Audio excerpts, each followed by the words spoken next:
Alright, hello everybody. I am coming in this week for our next video. This week we are going to be covering the Ohio Indian Wars, which is a topic I've kind of wanted to hit for a little while, especially since the past summer, as I've been kind of doing some research into this conflict and the fact that it happened within my own home state. Now, given the fact that this week is Halloween week, I possibly will have a special video at the end of the week about the Salem witch trials. I don't know whether or not I'm going to do that yet. It depends on whether or not I get time, but I might possibly have that coming up. But also because it is Halloween week, just so no one is freaked out. Well, some people will be freaked out, I'm sure, because some people don't like the stuff anyway. As we do this, do not be concerned that I have this on my hand. It is only because it is Halloween week, and I love the holiday, so, like, all week, I just, take part in the festivities, and this is part of this year's festivities.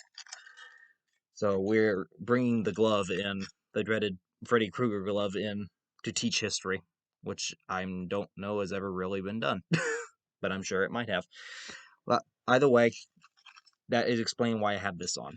It's because it is the week of Halloween, because I don't technically count it as next week, because it's one day next week of October, so I don't really count it. I count that Sunday is the end of the week for me, and Monday is the official start, even though technical calendars go otherwise.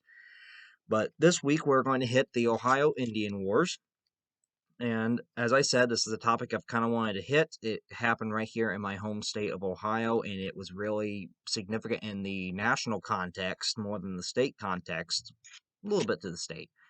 But it really is significant to American national history because it marked the first significant challenge that the United States government really faced to its internal sovereignty, and it faced a major challenge to the new young nation in securing its newfound frontiers, which it had gained after the American Revolution. It was really a true test of whether or not the United States could control its own borders. And, of course, this is what in most historians mark as the very first of the Indian Wars that would more commonly we would think about during the 19th century. So this marked the very first time that we had a major Indian Native American conflict. So to start, we gotta go back to the 18th century. That is when this one takes place. This is the 1700s, in case you don't have your centuries memorized. And at this, we're going to go back to a little bit before the Revolution, and we go back to the colonial era of the British, French, and Spanish just colonizing the North American continent, and in particular, the British and the French, because the land that is Ohio was kind of the cataclysmic zone, so to speak, of colonialism, where both France and Britain both claimed the land that became Ohio as its colonial territory, and there was a little bit of a mix-hap over what was each side's respective territory and where they did not have jurisdiction. Of course, the Ohio country is very much a profitable territory. It's right in the Ohio River Valley. It's right on a major trade route through the frontier west at the time, because keep in mind we say the Northwest Indian War during this, but that was because at the time the United States' border was the Mississippi River. So at the time, this was the Northwest. Ohio, Indiana, Illinois, Wisconsin, that was the Northwest of the country at the time. Nowadays, it would actually be Washington State and Oregon and Idaho, and maybe even a little bit of Northern California if you want to count that. But what we think of the Northwest today is entirely different than if you went back to the 1780s and mentioned the Northwest of the United States, because people are going to think, oh, the Ohio country. But this is why it's also got the war ends up getting the name the Northwest Indian War. It was because of this. But anyway, the British and French, as we probably all learned in our high school history classes, they competed over the Ohio country for multiple different reasons, mostly for the fur trade and trade with the Native Americans that ensued in order to do that. And they each wanted their monopoly on that fur trade. Well, that led to colonial competition between these two massive European superpowers, and eventually it culminates in 1754 with the start of the French and Indian War, which is the North American theater of the more global 7 Years' War. And this is basically a colonial war between France and Great Britain, although Spain later does get involved on the side of France. And this continues until 1763. And they literally, most of the fighting is over the Ohio River Valley, the country that will become, the land that will become the U.S. state of Ohio in about another 50 years or so, 50, 60 years. In 1763, the war ends. The British kick the French's butt. They take almost every single colonial possession that the French had in North America, at least the mainland, except for any French territories west of the Mississippi, which went to Spain as a thanks for its help. But the French lost all their claim to the Ohio country. They lost all their claim to Canada. They lost all Louisiana and New Orleans. They lost pretty much everything except for a few small islands off Canada and a few small colonies in the Caribbean, such as Haiti. So, 1763, the British have now full control of the Ohio country, and the Native Americans, shortly after the end of the French and Indian War, begin rebelling against the newfound colonial rule from the British because they do not like the idea that the British, who, unlike the French, are more greedy with land. The French, mostly, while they colonized the land, they were really more interested in the trade, and thus they tried to foster peaceful relations with the natives. While the British, although they're also interested in the trade, their own people are kind of greedy, and they want to move onto these newfound lands. Well, as the new British colonists try to move westward into these newly acquired lands, the local Native Americans start to rebel against the colonial rule of the British, attacking British forts, attacking British settlements and towns, and it just starts a basic firefight on the frontier. That eventually leads to later in 1763, King George III of the Great Britain ends up having to issue a proclamation titled the Proclamation of 1763, in which he bans any settlement of the British colonists west of the Appalachian mountain chain. British colonists can only settle in the east, where their colonies are already established. They cannot move west. To do so is to defy the crown. George and the British government, the Parliament, hoped that this would kind of stave off any further antagonizations between the colonists and the Native Americans, but this only helped to fuel the colonists' anger with Britain, who now they viewed that, okay, we just helped you win a war, and we got all this new land, and now you're telling us we can't even move there? Simply because a few natives are causing a ruckus? And this only fuels colonial hatred toward British Parliament and the King, which, as we all know, eventually fosters to a point that they become convinced that they need to become their own independent nation and kind of contributes to the American Revolution. That and along with taxes. I think we've all learned that in history class, that taxes, no matter how big or how small, no matter how big or how small, Americans hate taxes. We have always hated taxes, and even when it has become apparent and we're faced with the sad truth that taxes are necessary for daily life, no one ever wants to pay them. But yet they want daily life to go on, but in order for you to have a government that can protect you, and for a government that can serve you, it has to have funds from somewhere. Where do you think the government gets its funding? But anyway, as mentioned, this leads to kind of acts as a contributing factor into the American Revolution that starts in 1775 and then officially ends in 1783 with the signing of the Treaty of Paris. Now, in the Treaty of Paris, as a quick refresher, Britain recognizes U.S. independence and officially grants the United States all the British land east of the Mississippi River, that is east of the Mississippi, south of Canada and the Great Lakes, and north of Spanish Florida. So basically, the eastern portion of the present-day United States, except for Florida, is all granted to the United States under the Treaty of Paris in 1783. Now, while this does seemingly solve the question of conflict between the British and the Americans, it does not solve the conflict between the Native Americans, who have still remained in this country. And keep in mind, during the Revolution, many of the Native American tribes had sided with the British over fears that if the American colonists won their independence, there would be a renewed drive of white settlement on their lands in the West, and they would have to deal with that threat, which would be even greater since Britain had kind of issued this proclamation, was seemingly protecting their lands, while they knew that the colonists, if they gained independence, would have no such qualms about just not marching in and taking the Native Americans' land now that they were independent. So most of the Native American tribes sided with the British during the Revolution. Now America is independent, and these tribes are now worrying that there is going to be another encroachment of white settlement, which does eventually start occurring by the 1780s, by the late 1780s, around the time the Constitution is written. And white settlement increases to a point that the Northwest Territory ends up getting founded, but I think we're going to hit that here just a little bit. But anyway, the Native Americans in the Ohio country do not feel that they should have to oblige to any of the recognitions within the Treaty of Paris of 1783 because of one key reason. They were never part of the signing. The Native Americans argue that you want us to adhere to the terms of this treaty, but you never thought to include us in the negotiations, and never once did we sign it, so why should we feel obliged to uphold a treaty that we had no part of?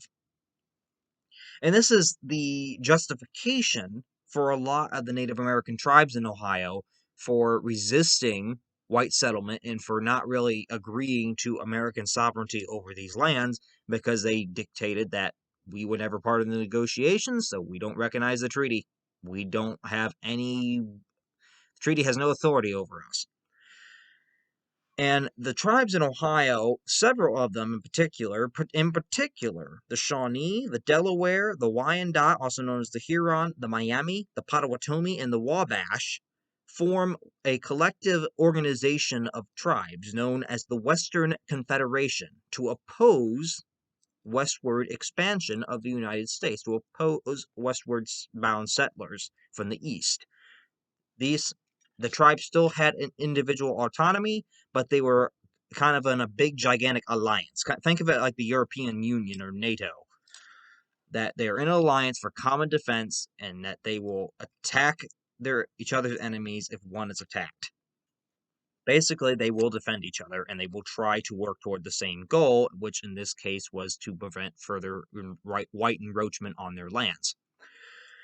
Now, Britain, who, although they lost the revolution and recognized the United States independence, Britain is very much keen to still obstruct the expansion of the United States because it doesn't want the United States growing too powerful. And in all honesty, although Britain had recognized U.S. independence, they didn't expect that the American experiment in democracy was going to last, and that there would come a point in the near future that the newly formed United States would get so weak that Britain could simply just reconquer it and reincorporate it into its empire. And so, to obstruct American expansion, Britain continues to supply arms and gunpowder to the Native Americans in the Ohio country, or encouraging them to basically obstruct white settlement in this region. Don't do whatever you can to push them out. Not to mention that the Indians felt emboldened because many of the force that were still within American territory that the British were supposed to evacuate, they didn't evacuate. They still stayed on in these forts. Now, the British came up with a multitude of different reasons why they couldn't do that, including the preface that the promise of the American colonists to give loyalists their property back after the end of the Revolution had never really been fulfilled. And Britain dictated that because you didn't fulfill an obligation of that treaty, we're not going to fulfill an obligation of that treaty. But in all honesty, Britain should have seen that the American colonists went, no way we're going to give the property back to their loyalist neighbors, who by this point had probably already fled to Canada and were not coming home. But nonetheless, Britain continues to arm the Native Americans in the Ohio country in an effort to obstruct the expansion of the United States, continue to act as a hamperment, and they encourage the Native Americans that we will back you in your efforts. So the Western Confederacy, which is headed primarily by the Miami and the Shawnee, I mean, there's other tribes here, but it is the Miami tribe and the Shawnee tribe that are the main leaders of this confederation.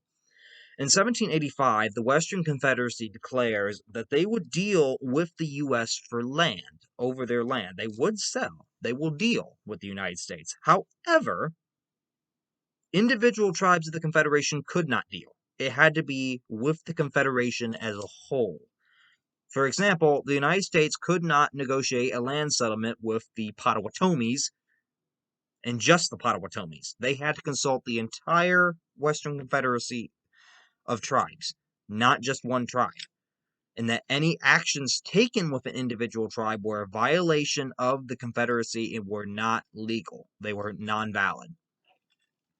So basically, the Confederation says, okay, we recognize that you want to move into our lands, and we're willing to deal with you, but you will do this justly, and you will do this honorably by dealing with all of us, not just a couple of us by trying to divide us.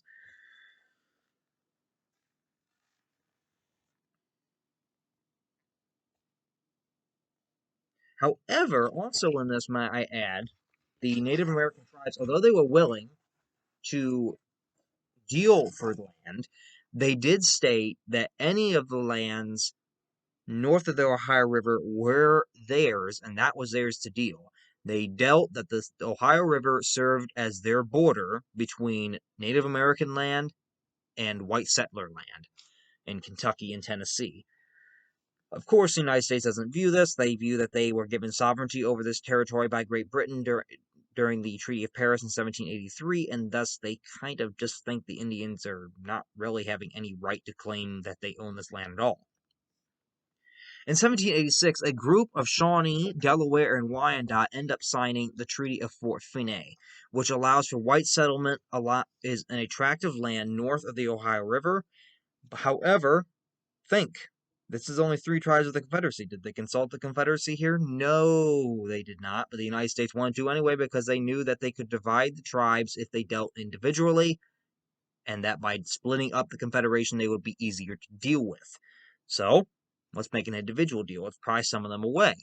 And they come up with this treaty that allows for some white settlement in the small tract of land that they negotiate with the Wyandot, the Delaware, and the Shawnee north of the Ohio River. However, the Miami in particular are angered by this, and they are really the most powerful tribe in the Confederation at this point, and they argue that this violates the Confederacy's decree about a year earlier. This violates our decree. We told you we are not dealing individually, and it sparks more violence between the natives and the white settlers on the Ohio country frontier.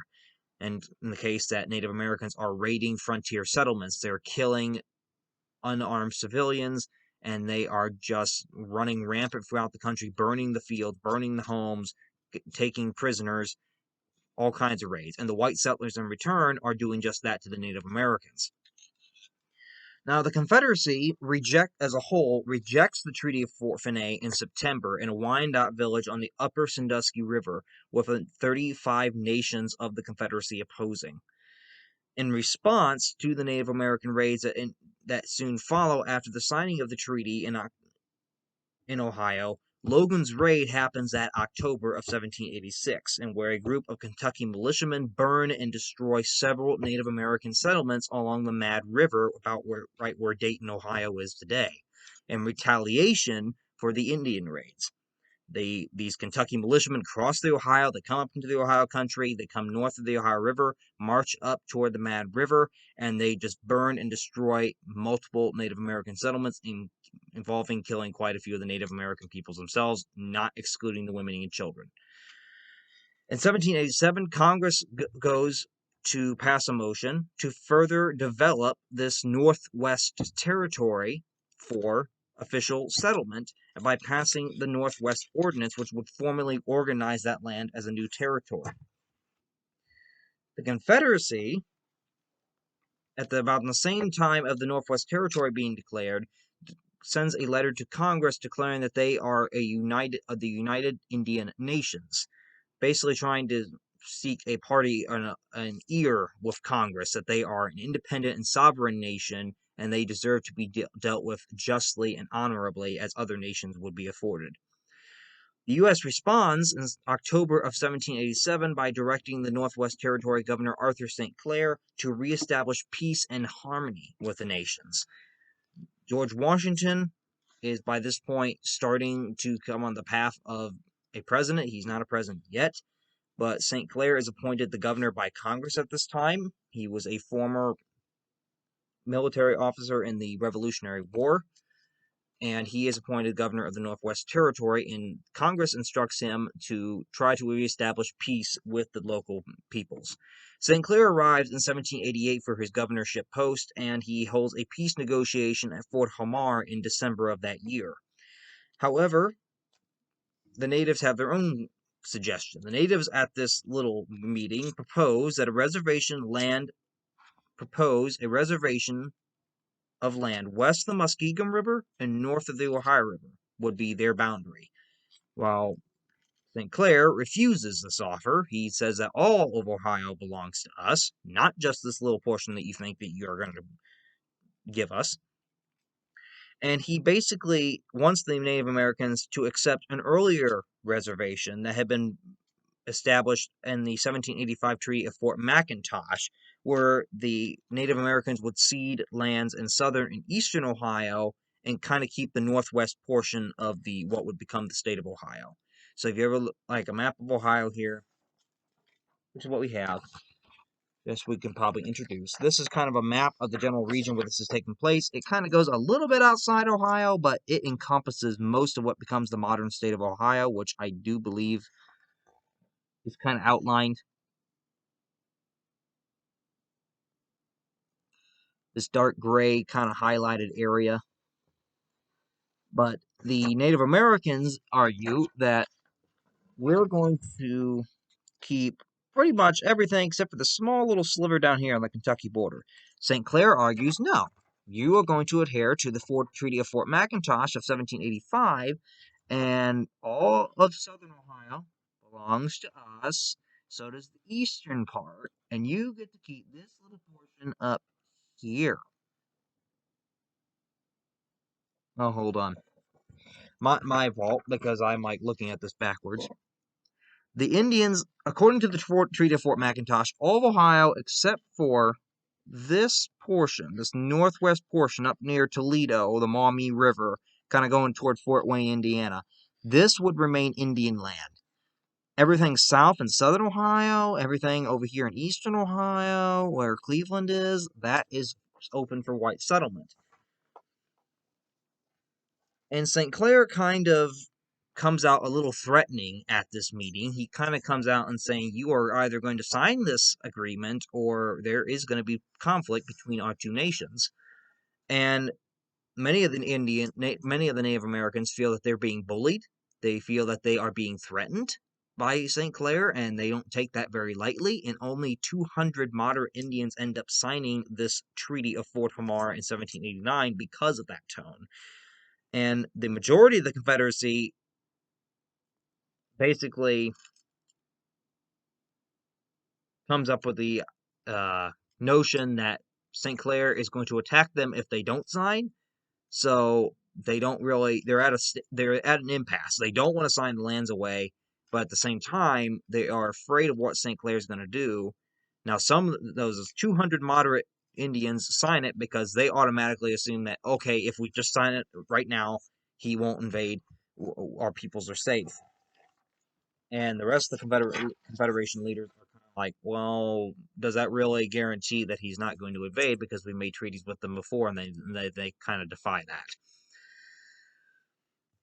Now, most of the Confederacy refuses to acknowledge the Treaty of Fort Hamar because they oppose its terms, and they don't like the tone of which St. Clair kind of used to forcibly make them agree to it. They claim that the signers did not speak for the Confederation as a whole, and the conflict erupted again, especially in western Ohio, around where Dayton is, around the Maumee River and Auglaize Rivers, if you know where those are, the Miami River Valley, in western Ohio. In 1790, Secretary of War Henry Knox orders General Josiah Hamar to end the threat of Indian attacks in western Ohio as they're going on after this Treaty of Fort Hamar is signed the previous year. Now, Hamar marches north from Fort Washington, which stood where Cincinnati is today, and he marches north with 1,100 militia and 320 regular soldiers from Pennsylvania and Kentucky on October 7th of 1790. Hamar's ultimate goal was to basically destroy the Confederation capital at Kikianga, which stood where Fort Wayne, Indiana is today. This was the main collection of Confederation villages. This was their self-proclaimed capital. It was mostly a Miami Indian town, but the other tribes had set up settlements around it as well. At the confluence of the St. Mary's River with it was at the junction point where the Maumee River forms from the St. Mary's River, and I believe there is another river that goes into it. I just can't figure the name. I think it's the Eel River, I think. But either, if you're around from Fort Wayne, maybe you know. I don't know. I just know the St. Mary's goes into it. I don't remember the name of that other river. But anyway, where Fort Wayne is today, that was where Kikianga was. Hamar's goal is to destroy this capital, and along the way, destroy the crop fields, burn the villages, and kill any Native Americans that dare to put up any kind of resistance. Basically, what Knox and Hamar were imagining, that if we scare the Native Americans into submission, they will quit the raids and they will finally come to terms with the Treaty of 1789 at Fort Hamar. Well, Hamar burns the Indian settlements as he goes up the Auglaize and Maumee River valleys, and he marches north, but eventually is defeated 3 times while trying to encircle Kikianga by the Indians under the leadership of Chiefs Little Turtle of the Miami and Blue Jacket of the Shawnee. And Hamar ends up losing about 250 to 300 men in the process. Now, Hamar himself claimed that, oh, it's a victory. I mean, I didn't take Kikianga, but I destroyed these crop fields. I burned them to the ground. I murdered these Native Americans in their towns when they put up resistance. I burned their villages to the ground.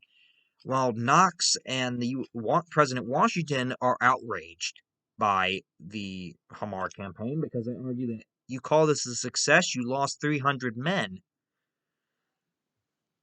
And not on top of that, Hamar's campaign has the opposite effect. Instead of scaring the Native Americans into submission, it ends up actually emboldening them to up their resistance against white settlement and the United States that they now view as attacking their women and children, and is openly hostile to their people and will probably kill them no matter which way they go. So instead of scaring the Native Americans into submission, it actually emboldens them to continue, and actually more of them to fight. So it has just the opposite effect of what Hamar and Knox had planned it was going to have. And this is a little map of where the Western Confederation tribes were in the Northwest Territory at the time. As mentioned, we kind of have multiple tribes. We have the Miami, we have the Wabash, the Shawnee, the Lenape, who was also known as the Delaware, just like the Wyandot are also known as the Huron. You have the Odawa, the Potawatomi, the Ojibwe, and also known as Chippewa, and then you had the Illinois. This is about where the Western Confederacy tribes were based.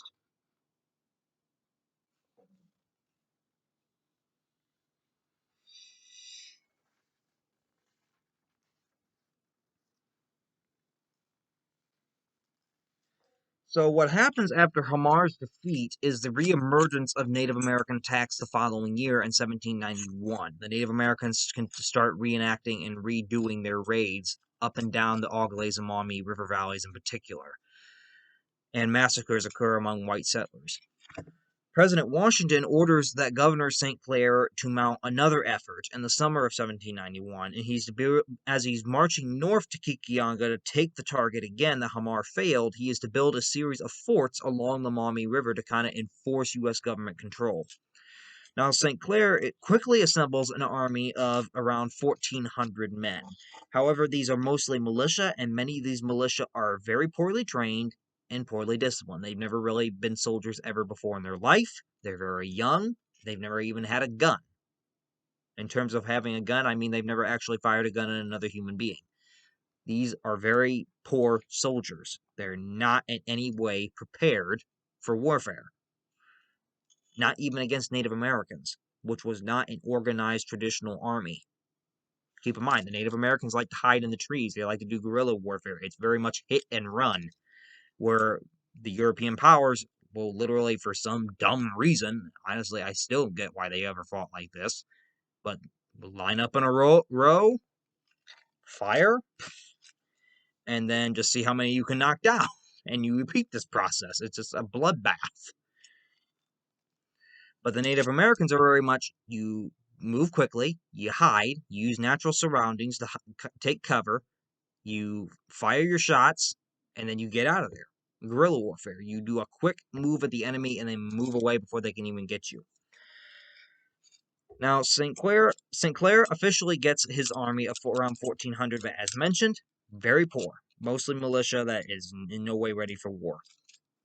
And to prepare for Sinclair's expedition, Colonels Charles Scott and James Wilkinson are sent on raids against the Native Americans in May and August of 1791, hoping to distract the Native Americans from the upcoming big campaign that is planned for late summer. Now, Wilkinson's raid kills 9 Native Americans and captures 34 Miami prisoners, including the daughter of Miami Chief Little Turtle. The plan ends up backfiring with these two earlier preemptive raids, as the Western Confederation has been debating peace with the United States by this time. At this time, the raids have kind of come to a short little pause. The Confederation leaders are now debating whether or not we should try to make peace with the United States, and they decide on war as a consequence of these two preemptive raids.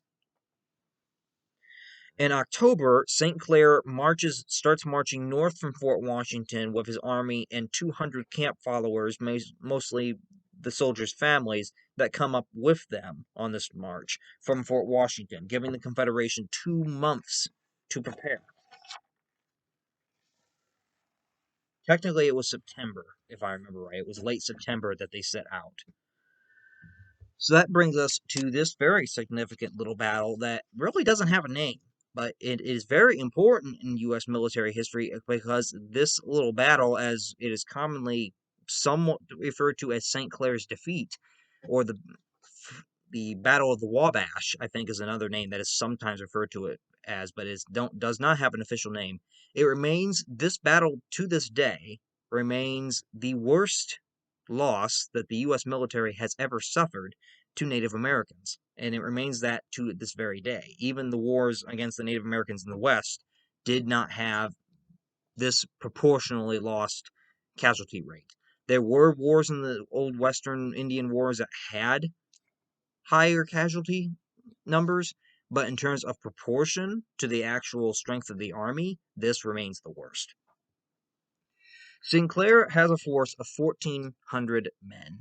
They're marching north along the Miami River Valley, and they get up to the Wabash River. And on the way, they stop to erect Fort Jefferson, as they call it, to act as a supply depot. And then they continue to march north, and the army by this point has decreased a little because some soldiers have gone back home because also starting to get toward the cold winter months, and their commissions have expired. They've either gone back home, they've deserted, or whatsoever. So by this point, by November 1st, St. Clair's army is down to 1,120 men on this campaign north to Kikianga. On November 3rd, the army stops and sets up camp on a triangle of land on the Wabash River just over the border of what is today the Ohio and Indiana border, just over the Ohio side of the border, and what is now the town of Fort Recovery. And they have very weak defenses on their perimeter of this camp. They really don't set up any guards. They really don't set up that good of a defense, and there's a very poor lack of communication within the camp. And this fails to alert St. Clair that over the night, the Native Americans have become alerted to St. Clair's moving north force, and overnight, over 2,000 of them encircle this entire camp. And this encirclement is led by Chiefs Little Turtle of the Miami and Blue Jacket of the Shawnee. At dawn on November 4th of 1791, the Native Americans strike. And I mean they dodge from the trees and start opening fire on helpless soldiers who have no idea what was coming. Because there was no communication that there had ever been a encirclement until after the fact that, oh, they're shooting at us. This surprises the Americans, who some of them have still not even gotten out of their tents. Not to mention, it is snowy on the ground. It is butt cold. It's early November. It's the 1700s. It's before global warming was here. So it is a butt cold morning. There's snow on the ground. it's bleak gray sky. The river is it's still flowing, but it's awfully cold water. The soldiers are probably not even wanting to get up because it is just so freaking crappy outside. And all of a sudden, they wake up to gunfire. The Native Americans ambush the army of St. Clair at this little Battle of the Wabash and do an encirclement pins crescent move to encircle St. Clair's entire camp, which they actually managed to pretty much do, except for one small little corridor that they managed to not be able to secure. The poorly trained militia that are part of St. Clair's army in this are thrown into complete chaos, and in this chaos, many of them ended up being killed. And they are not only are they killed, even the officers end up being killed in the chaos, which leaves the soldiers directionless because they don't know what to do now. And in many cases, the Native Americans would target the officers because they knew that if you take out the officers, you put the whole army in disarray. And almost every officer in this army of St. Clair's was killed at this battle by the Native Americans who were purposely targeting them. St. Clair calls a retreat after 4 hours of trying to break through this little bit encirclement, and he finds a corridor in which they can escape, and he calls for them to evacuate the camp and leave the wounded there because they can't afford to carry them back. At least the mortally wounded. The wounded that they can carry, take them. We're going to retreat back to Fort Jefferson, and we're going to try to continue back to Fort Washington. They get to Fort Jefferson, and they end up having to leave the wounded at Fort Jefferson in order to come back from Fort Washington and get supplies. But this battle on November 4th of 1791 is the worst defeat the United States military ever proportionally faced to the Native Americans. It was literally at the crack of dawn, and overnight, because of this very poor guards and very poor communication, the Native Americans were pretty much able to encircle an entire U.S. military camp with over 2,000 Indians, over twice St. Clair's number, and by morning achieved complete surprise, in which the army of poorly trained soldiers in the first place was caught completely off guard and had no defense really to do. And the Native Americans did not just kill the soldiers, they were scalping them, and at the same time, as they marched and were taking over the camp, they were also killing many of the camp followers that had come along with the soldiers, their families, their wives, their children. And there is a tale, and they have a statue of this at Fort Recovery at the battle site where I actually got to go see. And there was a woman among these camp followers that was a redhead, and she was pregnant, and well, she was not pregnant, but she had the baby. I forgot that. She was holding a baby in her arms. She's trying to get out away from the Native Americans. She's trying to retreat with St. Clair and his men. And she ends up grabbing a frying pan that had been used on one of the fires. And she ends up having to smack quite a few Native Americans as she's trying to escape because they're coming up on her. And she actually, to defend herself, she ends up just smacking them with a frying pan. She ultimately did survive, but it was a very interesting little tale. So the casualty rate at this failure of St. Clair's ends up being this. Keep in mind, we have 1,120 soldiers overall. Casualties, 632 out of 920. 920 soldiers, the rest were kind of these camp followers by this point, I should say. So 632 casualties out of 920 people that remain, and another 264 are wounded. So there is hardly a man that or woman that escapes out of this skirmish without getting hurt in some way. Even St. Clair ended up being shot at least once, and I do believe he had his horse shot at least twice. In total, you got a casualty rate of, out of 1,120 people, 832 end up with casualties, either dead, wounded, or whatsoever. The defeat, as mentioned, is the worst and remains to this day the worst defeat that the United States military has ever suffered to Native Americans. Washington, upon hearing of St. Clair's disastrous debacle, I mean, at this time, this actually sent shocks through the nation because they had deemed that the Native Americans were savages. They were inferior to us. They can never hope to beat us. And here comes this news from the frontier that not only have the Native Americans beat us, but they have done so spectacularly and literally decimated an entire U.S. Army. And keep in mind, the U.S. Army is not real strong at this time either. So St. Clair's force was almost a quarter of the army of the United States at the time. And this sends shockwaves through the nation because people start fearing, my God, we can't even control our own lands. How are we going to even survive as a nation? And then they start fearing that the Native Americans are going to run rampant and they're going to take over this country. We can't even beat them, and we're supposed to be civilized. And there was also further fears by George Washington and the American government that the loss to the Native Americans would also serve to embolden Spain and Great Britain into attacking the United States, who might view that the United States was weak and that because of this, it had no right to exist because it couldn't even control the local natives. Washington is furious at St. Clair's defeat, and he basically forces St. Clair to resign his position as the governor of the Northwest Territory. Congress, in response to this, launches an investigation into the defeat, which is actually the first congressional investigation ever performed in American history.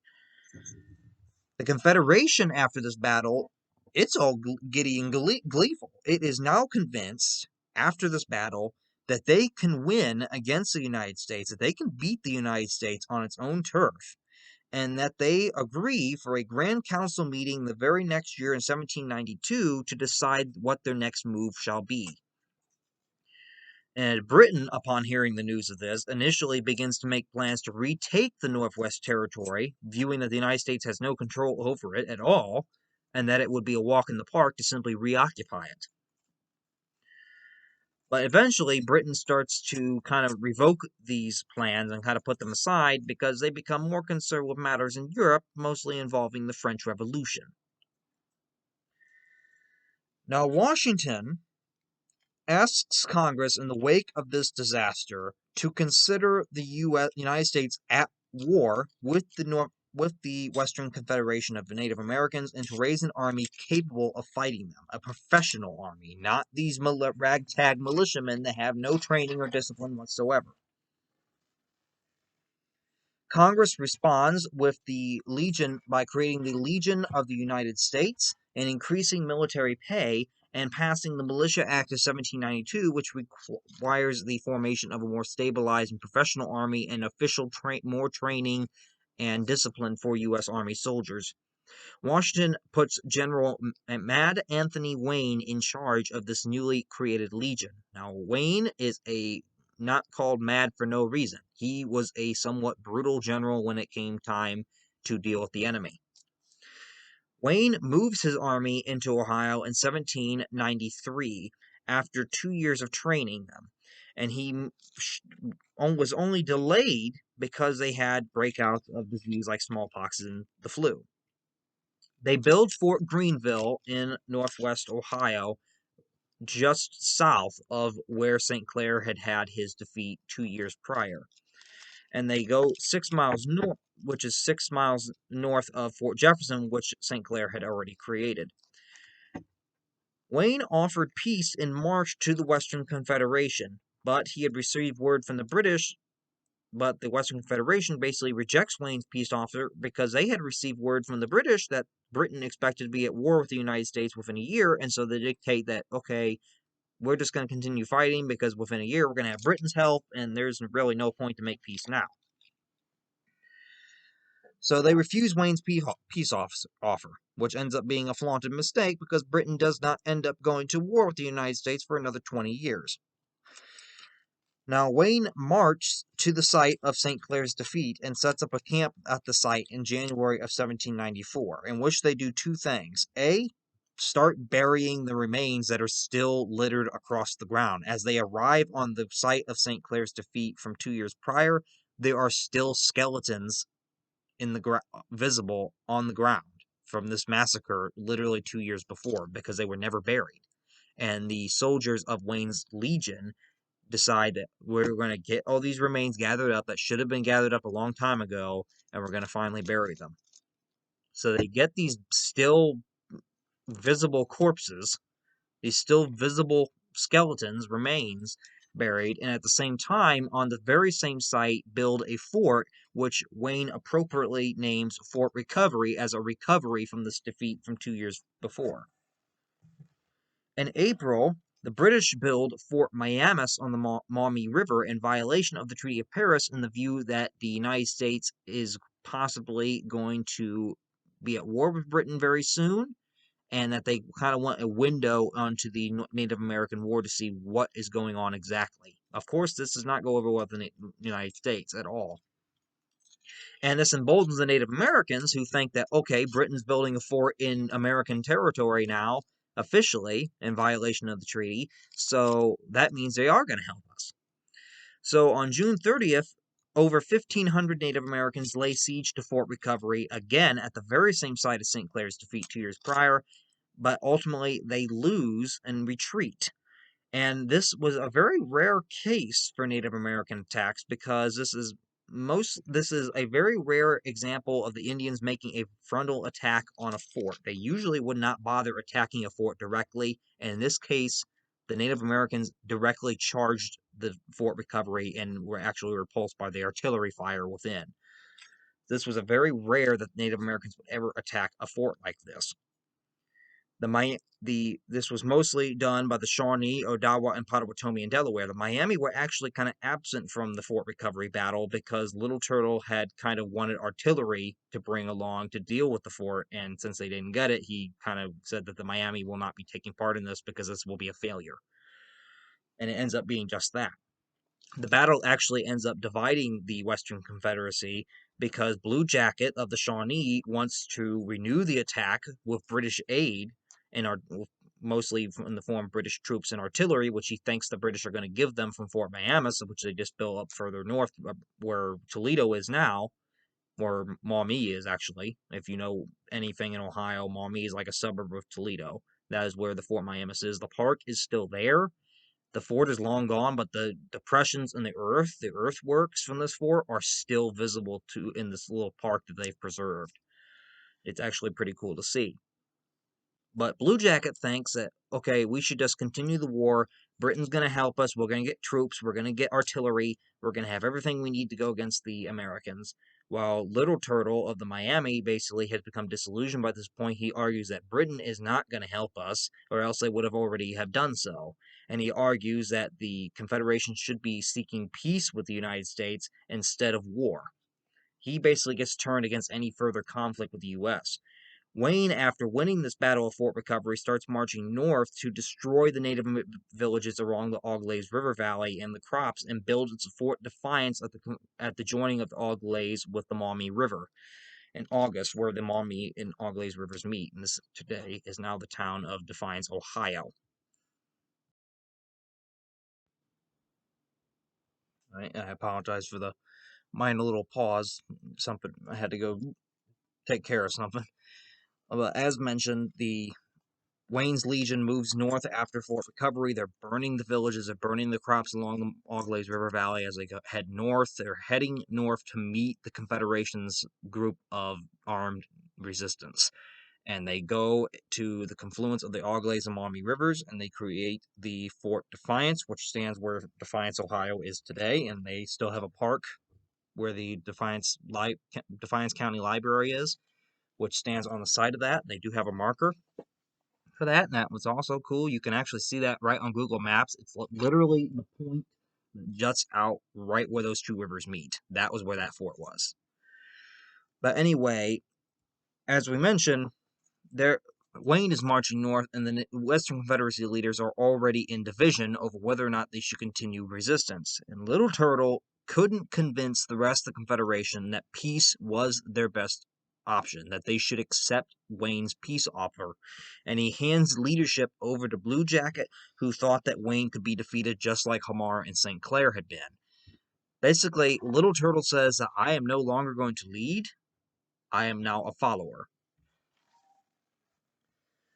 On August 20th of 1794, Wayne's Legion meets the Native Americans at an area along the Maumee River where a tornado had just recently gone through and knocked down a bunch of trees. This battle that took place here becomes known as the Battle of Fallen Timbers, mostly led by Blue Jacket at the battle, and the Native Americans tried to employ the same crescent formation they used to encircle Sinclair's army in 1791 on that Battle of the Wabash. However, it ultimately fails because Wayne's Legion is much better trained and much better equipped than Sinclair's army was. And ultimately, Wayne's army, his legion, crushes the Western Confederacy at this Battle of the Fallen Timbers on August 20th of 1794, and it forces the Western Confederacy to finally accept the inevitable that we're going to have to make peace because we cannot fight the Americans anymore. They've now gotten too sophisticated to continue the fight. And the British at Fort Miamis refuse. During this battle, the Native Americans start retreating to Fort Miamis just up the stream, hoping that maybe they'll open their doors and let us inside. Well, Britain basically closed any option that they were going to help the Native Americans because they locked the doors to the fort and they didn't allow them inside at all. At the Battle of Fallen Timbers, it might also be noted that the one particular Native American was there, and that was the Shawnee scout Tecumseh, who we would probably also recognize for his later exploits during the War of 1812 era. Tecumseh was present at the Battle of Fallen Timbers, and he was even probably likely present at the Battle of the Wabash in 1791 and the Battle of the Fort Recovery. So this earlier Indian War very much shaped his views of white encroachment on Native American lands, and he was a Shawnee, so he succeeded Blue Jacket as leader in the early 1800s. But yes, this gave rise to another Native American leader who was going to emerge within the next 10 years and start causing more trouble in the Northwest Territory, even after Ohio had become a state. But the Western Confederacy loses the Battle of Fallen Timbers, and because of the British refusal to back them, they realize that peace is really their only justifiable option they have left. And Wayne decides that he will withdraw to Greenville to await the Confederation's reply. And they come in 1795, a year later, and they realizing that they are at a serious disadvantage to the United States and that they are not going to have any British support. The Confederation signs but becomes the Treaty of Greenville in 1795 at Fort Greenville, and that town still exists here in western Ohio. It's in Darke County, right on the Indiana, kind of borders the Indiana border. And this basically restricts Native American lands in Ohio to exactly what the Treaty of Fort McIntosh of 1785 had proposed, where the Native Americans get all of northwest Ohio, but the southern and eastern portion of the states now are open to settlement. It basically opens most of the Native American land to white settlement and allows for the future creation of Ohio in 1803 by basically crushing the Native American resistance that had developed here. Now, before we go through the end here, we have some little images. These are two paintings that have been done that depict the Battle of the Wabash. This is a very nice one depicting the Native Americans as they're kind of starting their ambush on Sinclair's army on November 4th of 1791, where you can see that they are kind of on the other side of the Wabash River. It's snowy, it's cold. The Wabash River is right here, and they're kind of hiding among the trees, and they're crossing it, and Sinclair's army is encamped up here on this hill, but they had no idea, and they're just getting ambushed early in the morning.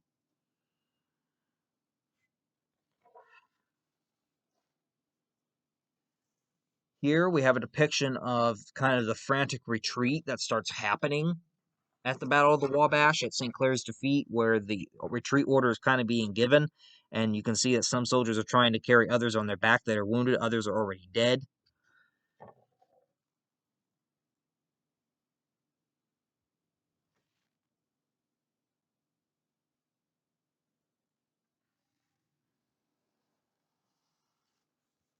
This is a lithograph image of Chief Little Turtle, who was the Miami chieftain at the time, who eventually kind of becomes that one that advocates that the Confederation just choose peace instead of continuing the fight with the United States.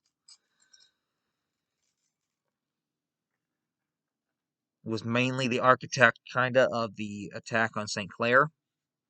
And speaking of St. Clair, this is Arthur St. Clair, who was the governor of the Northwest Territory and was responsible for that horrible defeat in 1791.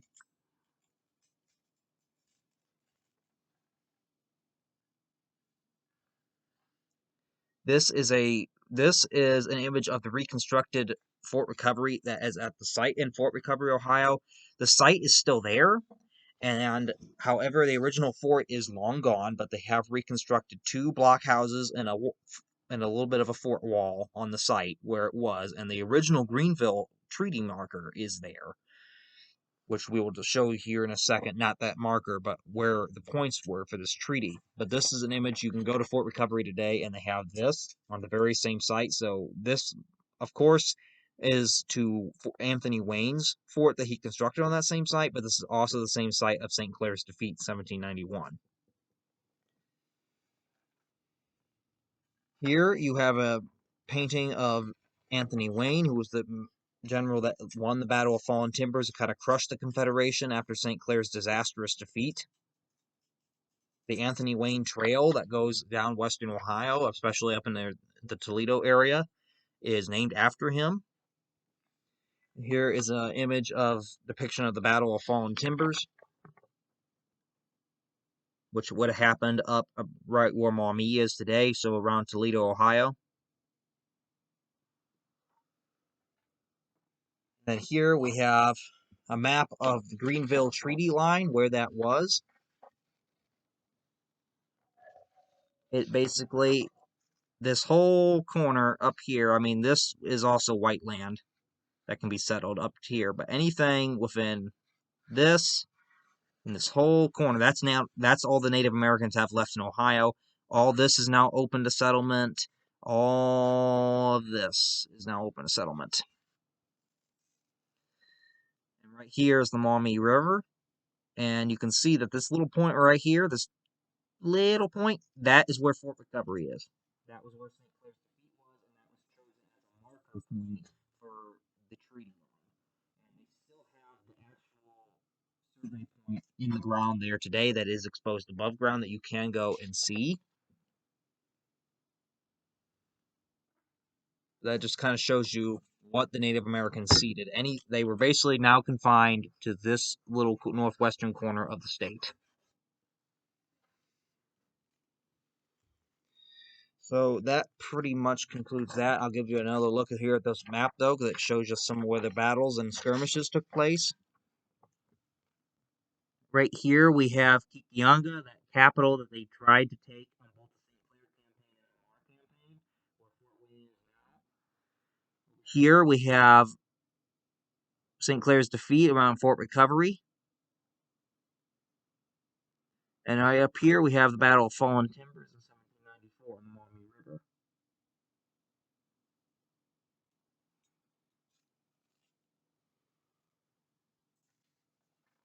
But that basically concludes today's video. So that concludes for this little topic. It was just a topic I felt I wanted to kind of get done out of the way, and I've kind of been wanting to get to it for a while, so went ahead, finally had a chance to get it done. So, as I mentioned, I'm not 100% certain that I'll get to do the somewhat special video this week in relation to Halloween. It just depends on if I get time. I hope I do, but I'm not going to make a guarantee. But if I do, it will be on the Salem witch trials. Other than that, as we're going into November, I do have some specific videos planned, especially concerning kind of the aftermath of World War I, which last year I posted a slideshow video of World War I. So this year I don't want to cover World War I explicitly in November, but I do want to kind of cover two videos on two after effects of this war. It's particularly in Germany and particularly in what was the former Ottoman Empire, now that becomes Turkey. So that is two things I kind of want to cover. So we're going to cover that in November. Of course, more president videos on the way. And we do probably need to do some other topics, which I'm looking for examples right now. So any suggestions right now, be a good time to be getting them in if you have any. Other than that, I think that pretty much gets us up to wraps. So either at the end of this week or next week, we'll have the next video up. Just depends on whether or not I have time before the end of this week to get that special one in. So we'll see. But if not, hopefully everyone has a happy Halloween on Sunday. As mentioned, that is why I'm wearing this today, because it's the whole week and I just like the holiday in general and I just like scaring the crap out of people. I find it enjoyable around Halloween to just give someone a good scare. But anyway, that concludes for this week, at least for this video. So, as always, like, subscribe, leave comments or questions down below. Any suggestions are always appreciated. So, that basically wraps us up. So, hopefully, everyone has a good rest of their week, a good Halloween if I do not see you here back, if I do not see you all back here within the coming week. And hopefully, we all continue to stay safe through the ongoing pandemic. So, as always, take care, stay well, and may God bless you all.